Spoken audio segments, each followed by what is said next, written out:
for those who can't attend. And then I would like to do just a quick poll to make sure we have a good judge of who's in the audience, kind of what your background is, so we kind of have a good idea of where your interests may lie in the comprehensive learner record. So if you would take just a moment to participate in our poll, I would appreciate it. Just a couple of quick questions. Also, while you're doing that, Jeff Bohr with IMS is also helping co-host this event, so you may see him add some nice resources for you in the chat as we go along. So thanks for participating. I'll give you just another minute to participate in that poll. Welcome, everyone. I'm excited to see the diversity of our attendees today. I'll share the results of our poll in just a second so we can get an idea of who's in the audience today.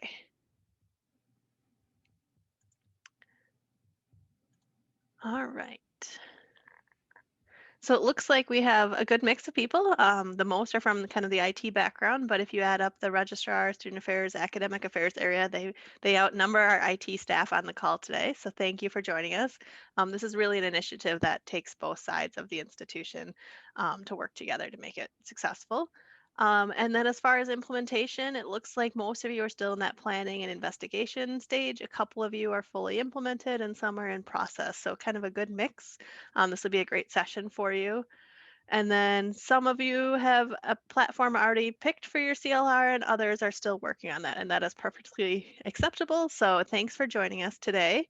And with that, I will turn the session over to Jeff King and Adam Johnson from the University of Central Oklahoma, who will share more about their program that's been in existence for a number of years and has some great data to kind of talk about how the impact of their initiative has been on their students. So thank you. Thanks very much, Kelly, for the opportunity to share and present during this webinar. We're very happy to do so. My name is Jeff King. I'm the Executive Director of the University of Central Oklahoma's Center for Excellence in Transformative Teaching and Learning. And in that role, there are 3 separate units that exist within that center. One of them is in charge of our Student Transformative Learning Record initiative, STLR. We'll just say STLR from this point forward to keep it short. And the STLR is our CLR for the development of essential human skills, soft skills, beyond disciplinary skills, whatever name you might use for them. And so in concert with the academic transcript, that comprises our CLR. And so Adam can introduce himself at this point. Hi, good morning, everyone. My name is Adam Johnson. I'm the Associate Vice President of Enrollment Management here at UCO. And when I began this project or sort of tailored on with Jeff on with this, I was our university registrar. And I was happy to say that I was with him in those early conversations to figure out what does this mean, how does this compare and accentuate and complement the existing academic transcript, what would it mean for students, and of course the technology side, how in the world can we make this happen where it's more of a fluid process for our students to understand how to access and to send them to prospective employers or grad schools or wherever else. So I'm happy to be part of that early conversation, which admittedly was an interesting early conversation in terms of questioning the academic transcript. I wasn't quote unquote raised as a registrar, I was more from the admissions recruitment side, but it didn't take me long wearing the registrar hat to understand the importance of that academic record and have these thoughts in terms of anybody who might challenge it. But I fully have gone the other way in terms of understanding different ways, of course, of capturing learning and capturing learning outcomes and how to showcase them for our students. So happy to be a part of this process. But I will say, even though I'm co-presenting, Jeff is really the Batman, and I would say I'm not even Robin. I'm more like maybe the Alfred to his Batman. So, but hopefully you get those references there. But happy to be here and look forward to our conversation today. So what I'll do, if you will allow me, I'll share my screen in order to go through some of the details here visually, and we're happy to share this slide deck with anyone that wants to. And as Kelly has mentioned, there'll be a recording of this that will be available to everyone as well.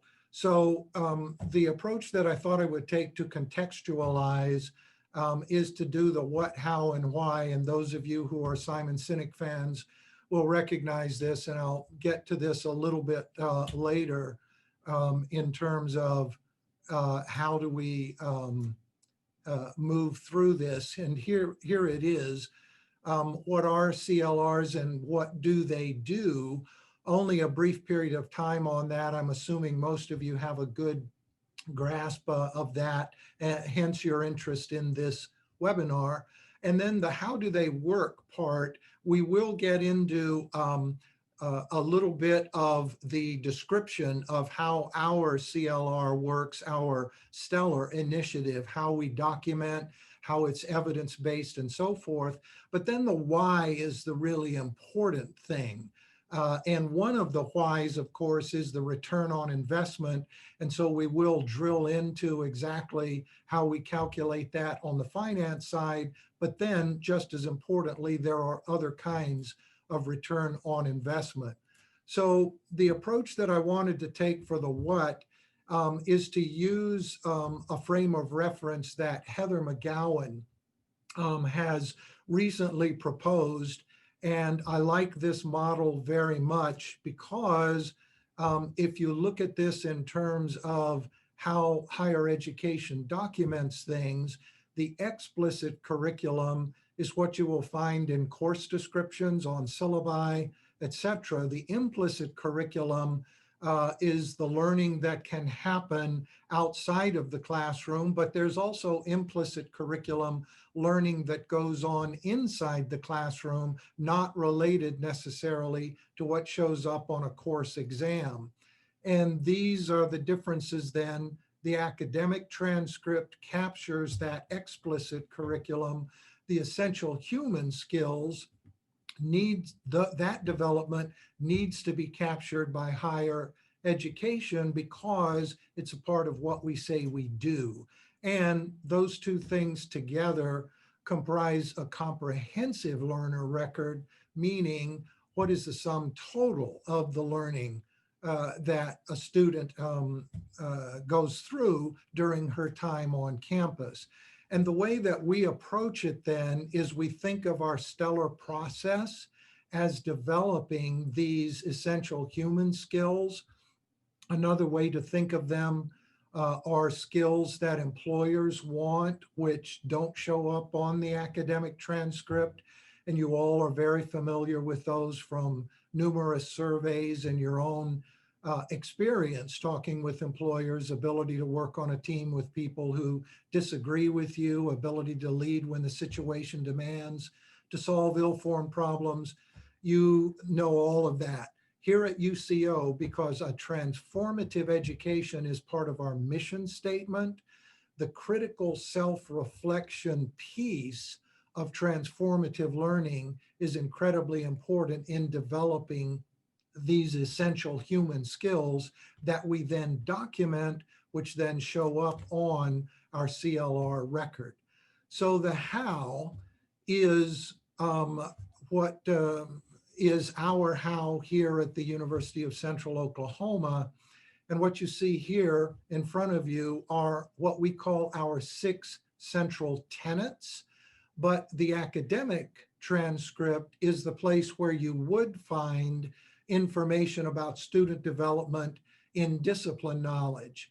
You may not find it, you may not find on the academic transcript student development or evidence of student development in these other 5 areas. And these are the areas that we develop through our Student Transformative Learning Record initiative.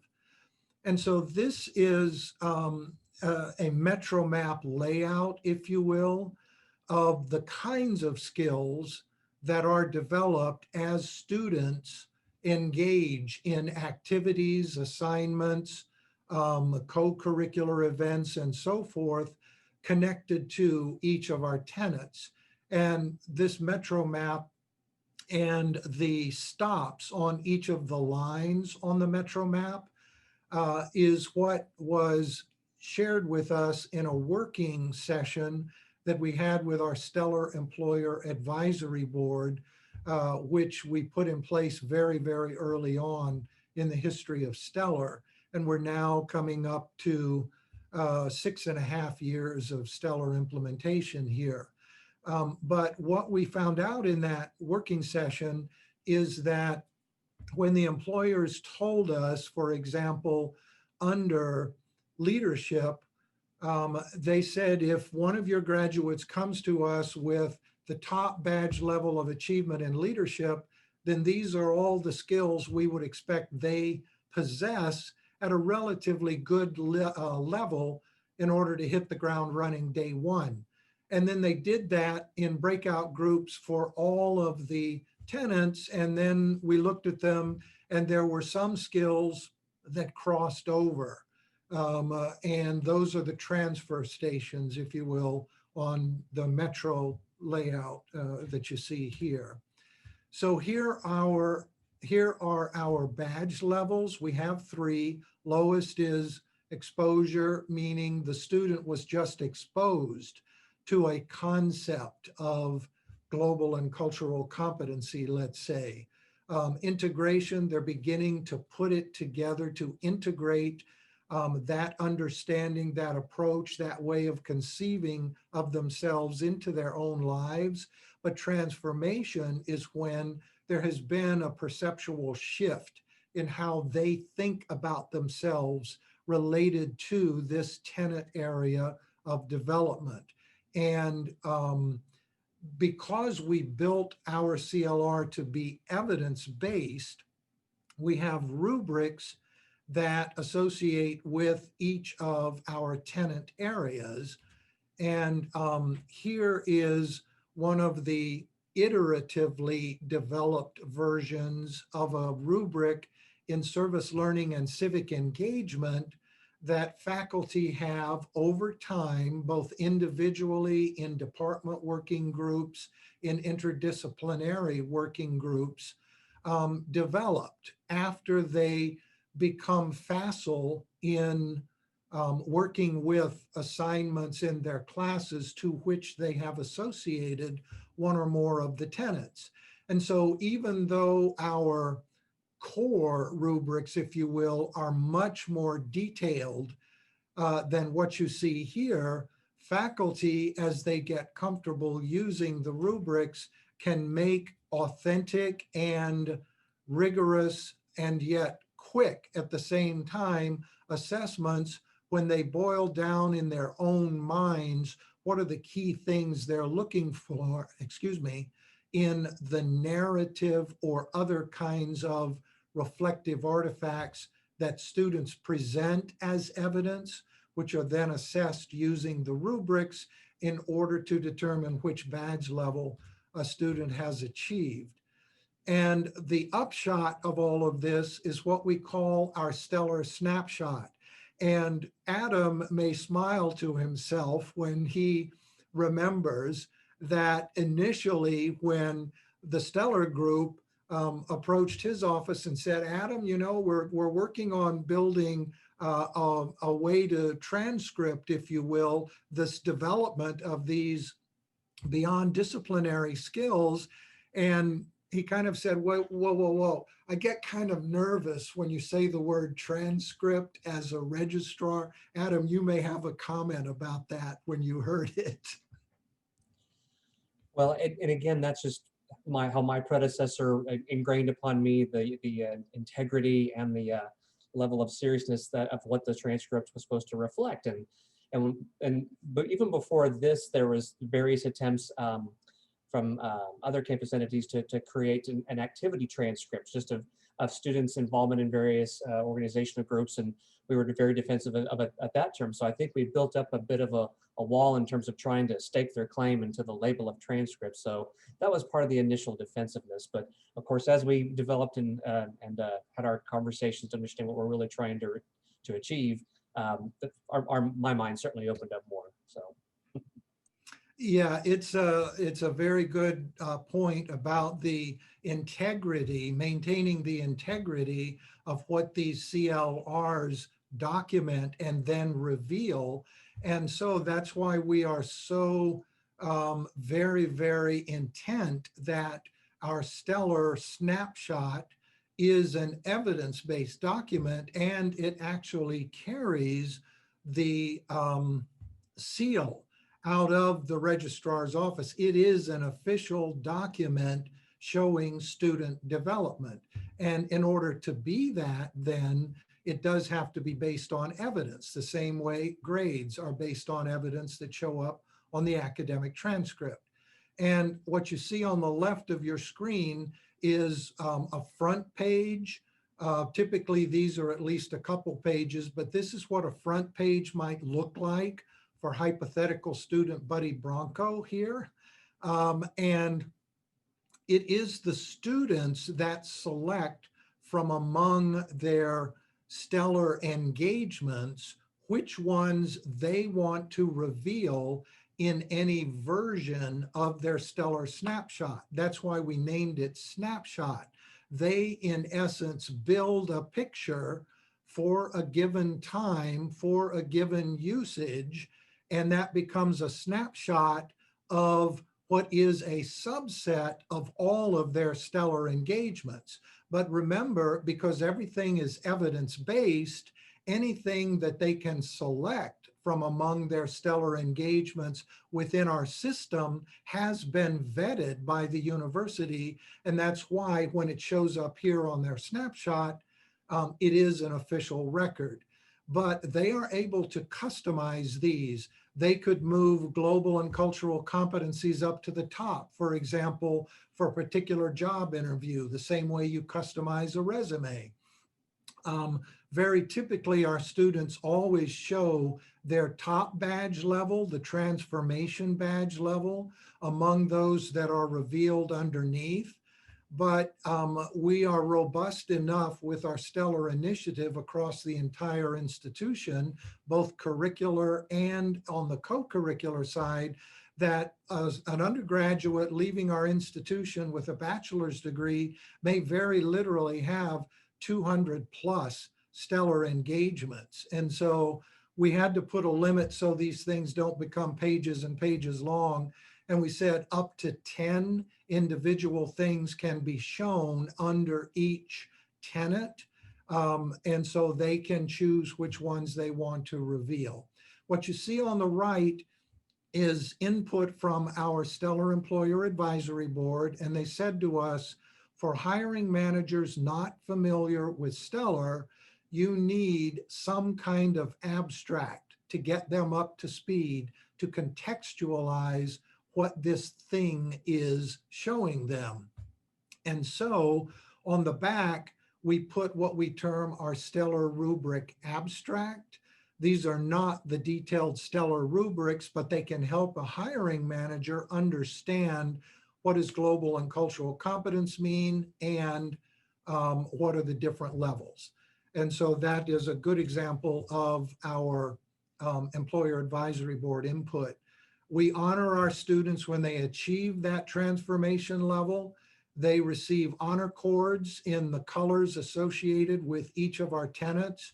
Here's a picture from one of our courting ceremonies. And the students are have embraced this to the nth degree. They really want to go after development in these areas, earn the honor cords. And you may be wondering how many of our students get there when they graduate. We're now at the stage where 3/4 or so of our students have some kind of STLR engagement when they graduate, meaning not all of that, not all of them have achieved transformation, but many of them have in at least one or more of the tenets. So what I want to do right now is to dive into the return on financial investment, because in this day and age, it's extremely important. Institutions are challenged every which way financially, enrollment, very, very drastic declines in state, other kinds of support. And so what's the financial return on investment if you decide to implement a CLR and therefore spend some money to get that up and running? What kind of payback are you going to get for it? In order for you to understand what our payback is, I thought it would be good to give you a quick snapshot again of the kind of institution that we are, so you can contextualize our return on investment numbers when you're thinking about the kind of university we are. So we always thought from the beginning of even day one designing what would become Stellar, that it would have a positive impact on retention. We were hopeful that it would especially have a positive impact on retention of at-promise populations, low income, first generation, underrepresented. So we track those at-promise populations as a separate breakout. And of course, we always track the entering cohort populations in general. We use the federal government's definition of retention, meaning entering first time, full time as a freshman, retaining to at least beyond census date of the sophomore year. And using that definition and using the IPEDS calculation, what you see here are retention data for our cohort 2, which, as you can see, were fall 2016 entering freshmen. And this was totally a matter of convenience. Our Stellar Assistant Director for Assessment had these figures pulled up when I asked him for some figures, so that's why it's this particular year. These are very similar results, though they've even gotten better over time. And very quickly, so you can once again contextualize the difference between what's shown here as high stellar and low stellar, is that high stellar engagements are engagements in which students created a self-reflective artifact that was assessed by using rubrics and awarded a badge level. The low stellar represents those stellar engagements, which were only engagements by attendance, for example, and we figured a way to make the technology work for our existing on-campus card swipe platform to be integrated into our learning management system, which is where Stellar records in the form of the assessments, the tenets, the badge levels, and even the artifacts themselves are all captured. So an attendance only event might be, for example, the Asian Moon Festival. A student would swipe in using her ID card to attend that festival, and there would be a course pseudo shell created named Asian Moon Festival Spring 2019 Exposure Global Cultural Competency Jane Doe. And that would all be captured in that course pseudo shell so that we have that in the Stellar records. So you can see that we did actually experience what we thought would happen. We would see higher retention associated when students actually reflected, had to write or present or speak or do a PowerPoint, some kind of reflective artifact that meant they were actively engaging in that internalization process. And that's what high stellar means. So you can see the numbers, how many started, how many retained in all of those categories. And I will turn it over to Adam to start talking a little bit about how we were thinking about calculating a financial return on investment when we had this retention association defined and tracked related to STLR. Thank you, Jeff. And Jeff's always quick to point out here the word here that's italicized. We're not trying to say that this is causal. Okay, this is STLR engagement merely seems to correlate in terms of moving the needle, so to speak, for retention. So if we looked at 197 of those first-time, full-time entering freshmen and looked at if they would return for fall 2017, for these students who didn't have any STLR engagements, so what would that look like in terms of their tuition and fees? So go to the next slide. I wanted to show you a bit of a breakdown. We're showing you this is the tuition for undergraduates per credit hour, along with a set of our mandatory fees. And I imagine at your institution you have something similar. But this is what it was at the time of fall 2017 costs. So our student facility fee, activity fee, library facility fee, and technology fee. So added those all together, along with tuition, and we're looking at $236.65 per credit hour. So looking at just what would it be for a full-time student, 12 hours, understanding, of course, some students would take more, some would take less. So per semester it'd be $2,800 or $5,600 per year. So then if we take, okay, that 2,800 figure and multiply it times 197, well, that's over $500,000 per semester or $1.1 million for that entire year. So obviously that's a tremendous return on investment and a lost revenue from the students who weren't engaged. So understanding, however, that number I just mentioned, the 559,000, translating that to 100% retention rate for the next spring, well, that's kind of unheard of, certainly for us and probably for most institutions to have a 100% retention rate from the fall to the spring. So we thought, okay, well, what if we just did 75% of those students, which is actually quite a bit higher than what our normal retention from freshman to sophomore rate is. But we thought that's a fair figure to look at just in terms of what these students are for engagement. So if so, then that number would then be 419,000, which you take that figure and add it to the 559,000. And again, we're still close to $1 million of funds that we did not have. And of course, just to kind of explain a bit further, that 75% is just what we looked at.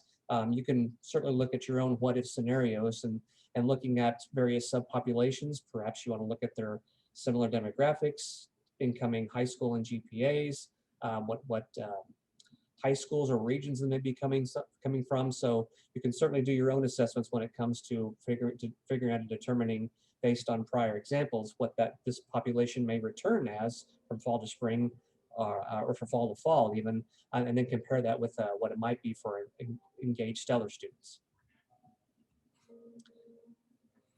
So real quickly right here, one of the things we began tracking 3 years ago was a separate breakdown on STEM, including STEM at promise, because of course there's a big push to keep first-gen, low-income, underrepresented students in the STEM field. And so we looked at STLR's association to retention in the STEM field in particular. And Adam had pointed out the difference that a STEM student might have in terms of course fees. Right, Jeff, and in the slide a couple of slides ago, you saw the mandatory fees. That's okay, you don't need to circle back, that's fine.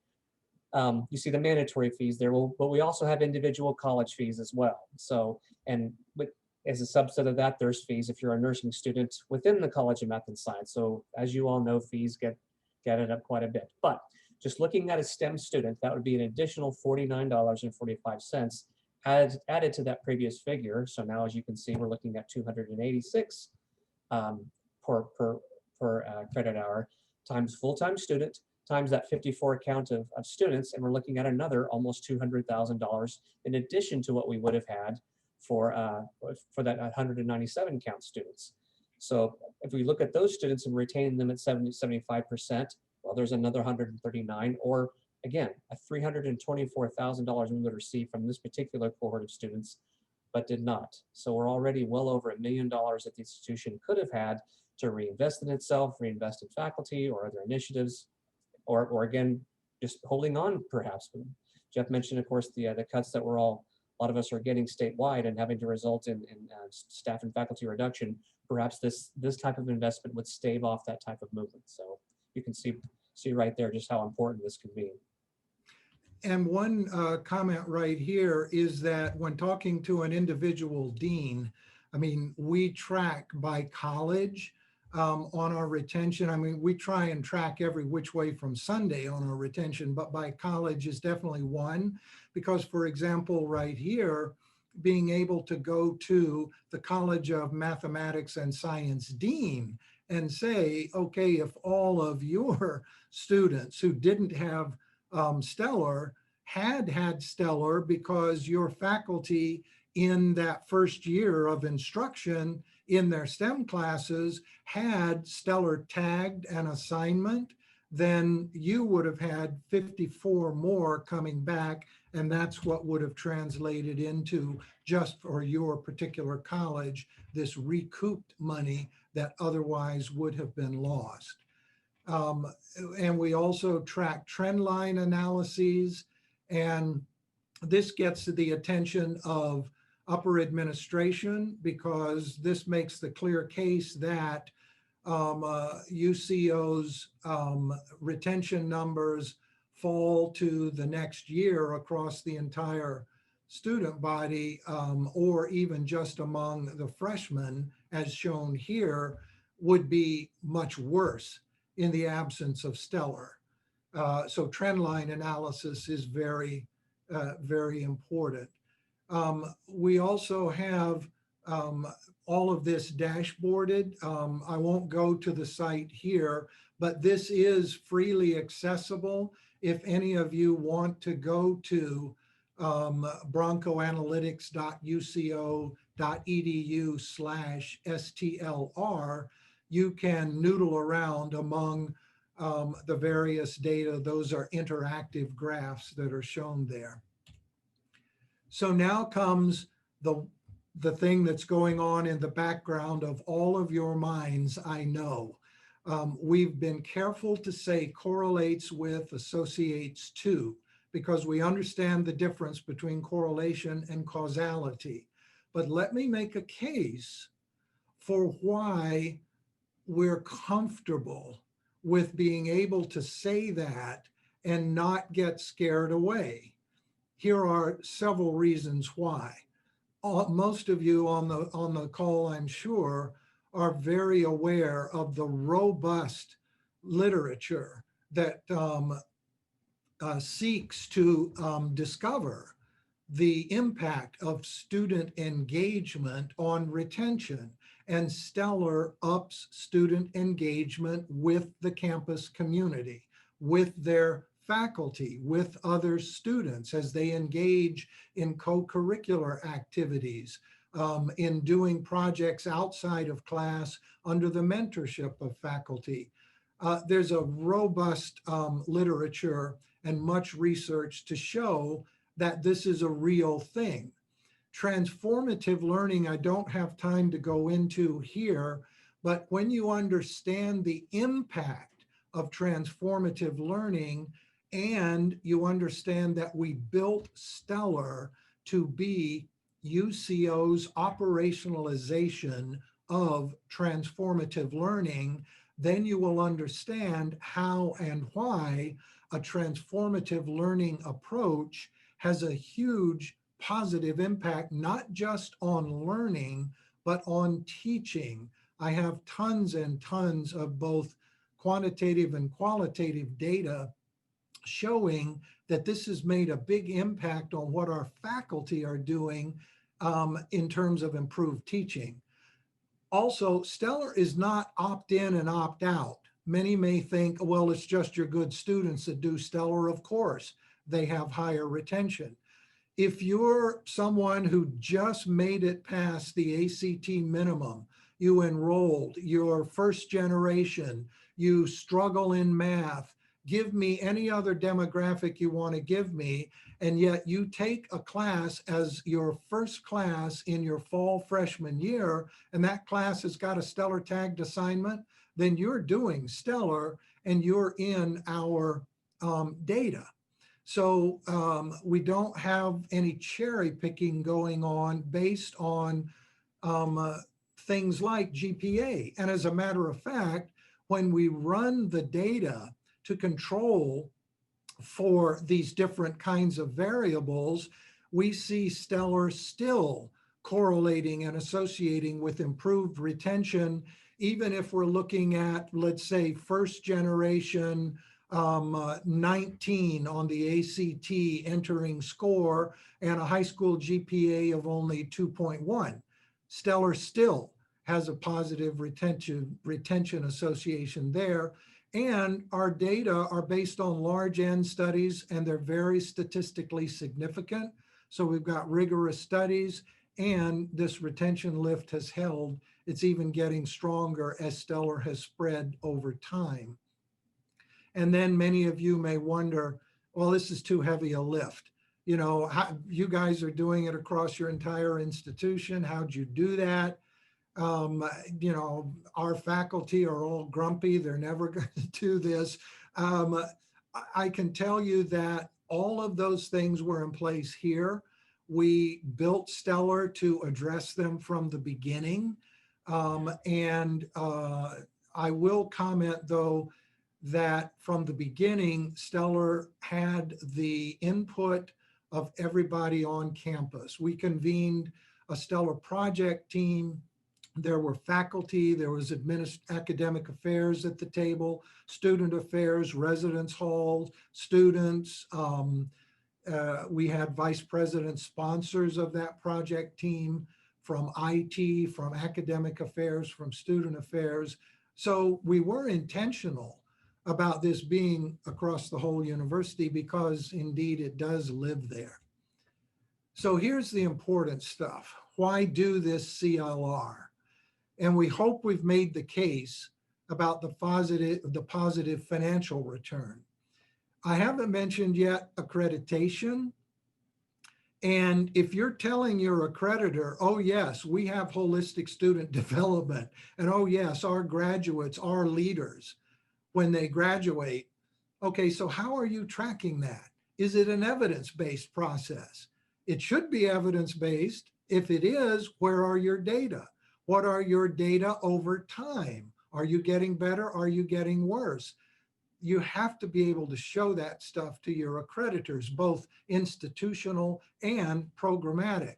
Very quickly, one of the institutions that has adopted Stellar did so as the quality enhancement plan for its SACS institutional accreditation, and SACS was extremely happy with it. So, and our accreditor here at UCO, the Higher Learning Commission, has also been very, very happy. And as a matter of fact, in our most recent mid-cycle review report, Stellar was mentioned over 200 times just because it's the documentation to prove we're doing our mission.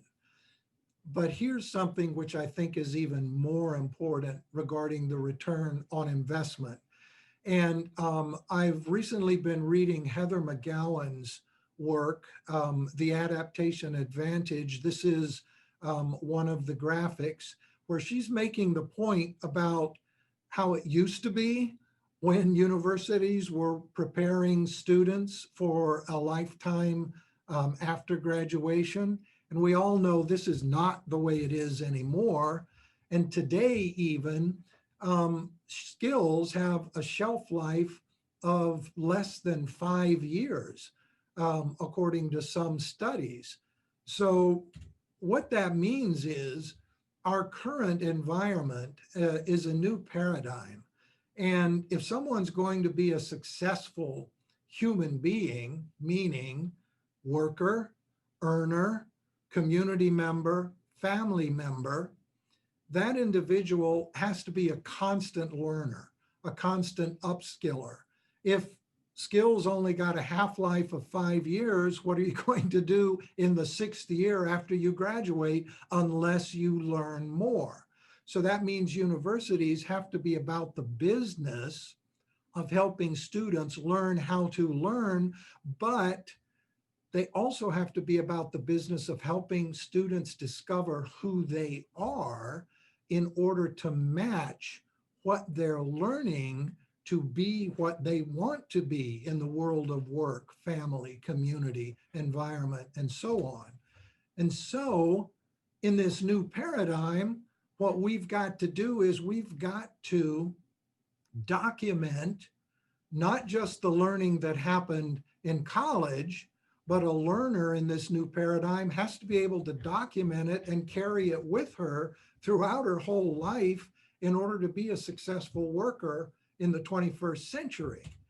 So that means we've literally got to move from the old paradigm of here's your diploma, it's proof you know what you need to do for career entry, and from that point forward to climb the ladder, to some kind of mechanism that allows a learner, a lifelong learner, to document all of her learning, because there's going to be a ton of it that's going to happen after she leaves our institution.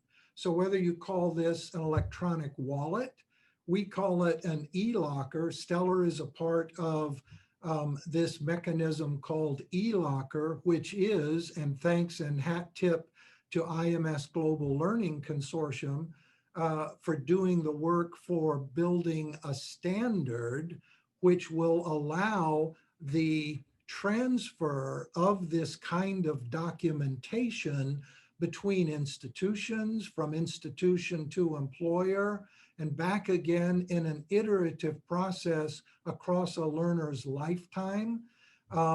So in that e-locker, a learner graduating from UCO is going to have her STLR snapshots, probably multiple versions of them.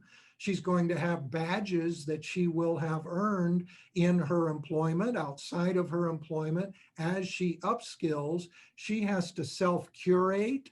This stuff has to be documentable, provable through an Open Badge 2.1 standard, for example. You got to have a place to keep all this together, because our job at university is to help you understand you got to learn for the rest of your life, and you have to connect that learning with your identity. And so that's the final ROI, and it's the really important one. We at university should help students discover passion so that they can be productive and then create value in their lives, in the workforce, for community, for society, for the environment, and so on. And so I could not finish up leaving us 15 minutes for Q&A without making these points about, yes, ROI is very, very important on the financial side, but it is the right thing to do to have a CLR process to help students develop these kinds of skills. And if you're selling your university to potential enrollees, I finish with Simon Sinek's very famous saying, people, they don't, as you see the quote here, they buy why you do what you do. And if we can sell the fact that what we do is help develop students' identities and skills and their ability to learn across all domains, then they are positioned for success after they leave us. So with that, I thank you very much for the opportunity to share this information. And if you're curious about the two books that I've referred to here, there they are. Plus Adam and I have our contact information here. So Kelly, I'll turn it back to you. I'm hopeful there might be questions people might have. Yeah, at this point, none have come in yet in the chat, so I'll take this moment to remind you, if you have questions for Jeff or Adam, please enter those in the chat, or if you want to unmute yourself and ask them over audio, you can do that as well. So I'll take a moment and let anybody have a chance to do that.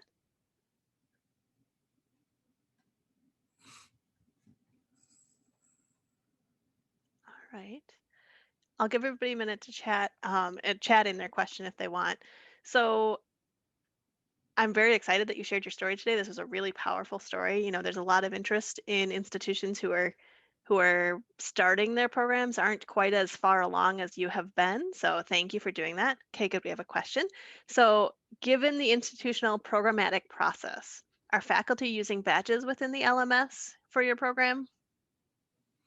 Yeah, thanks. Our transformation level badge, if you will, at this point, it exists in the form of one, the notification or the place on the stellar snapshot where that indication of transformation is shown.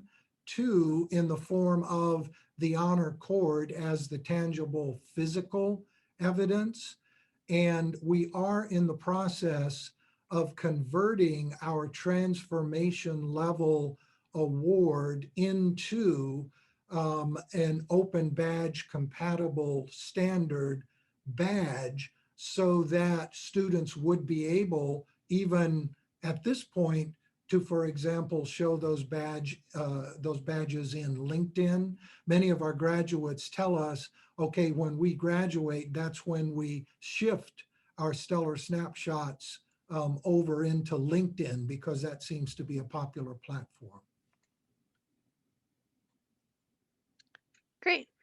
So do you have any tentative calculations showing the amount invested in Stellar? So your development, your platform, your implementation, how much did you put into the program? Wonderful. That's such a great question and one that we should have addressed. So there's a personnel cost. In our case, that personnel cost was heavy, front loaded because we were basically building everything from scratch.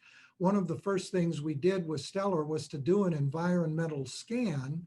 And the question we asked ourselves in the environmental scan was, what universities are doing transformative learning at scale, meaning they've operationalized it? And we could not find any. We found instances where a pilot of 12 students did it in somebody's class, but nobody had done it at scale. So that meant we had to figure out things like the platform and the data tracking and everything else. Now, however, our personnel costs boil down to basically our stellar staff. And even that is more than the staff that other universities that have adopted Stellar have in place. Many places it's one full-time person, one FTE that manages Stellar on that university. Other places it's two people. Sometimes one is an administrator, one is a faculty, but the faculty is only half-time release. So it depends on your particular setup. So there's a personnel cost. The platform costs are minimal because we use the learning management system. You've probably already got a learning management system. The card swipe system, most universities also have a card swipe or these days near field tap, whatever that mechanism is. If students use it at the cafeteria or to work out at the university center or whatever it may be. So we used those existing, and we did have to spend some money to figure out, so how do we make that system talk to the learning management system, both of those able to draw input from the student information system. And ultimately what we decided, and it has worked out very well, is that we just set up a data hub, a local data hub here, and all of those pieces just plug in, they port in data into the data hub, and that's where our IR operation can then extract data to run our analyses and so forth. So to do STLR, you would have some front-end cost to set up the technology to talk to each other. There isn't any new technology. Then you would have the personnel cost more upfront loaded when more people have to work on it. But then that in a year or two after that can drop to a lower level.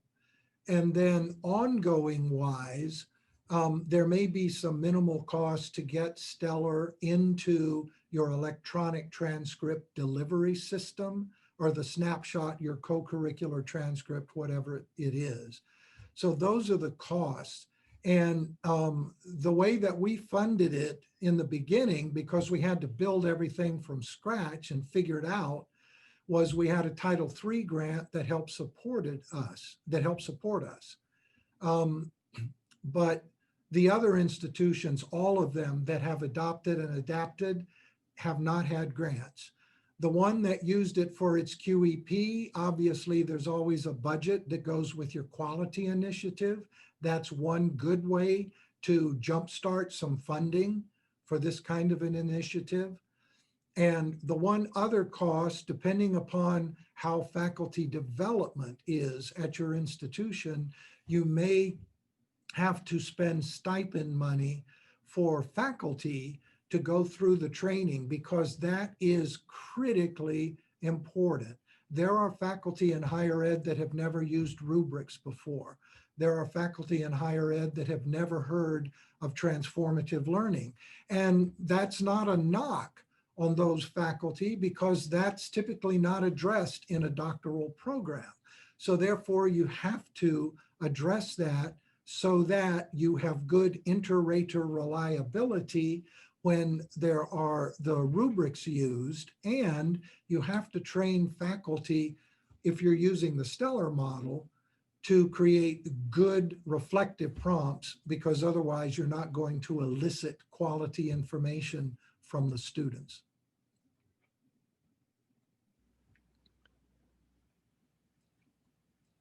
All right. Any other questions? I think that you've given us a great base of knowledge for these institutions that are looking at how to implement it and how to figure out what those costs are, but then also that return. I think everybody understands the power of this type of learning for students, but it's trying to figure out to get the support to invest some money in it. So thank you for that.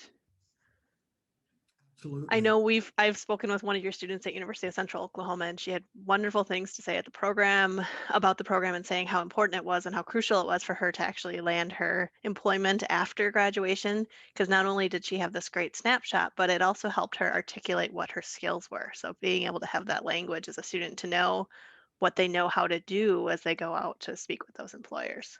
So yes.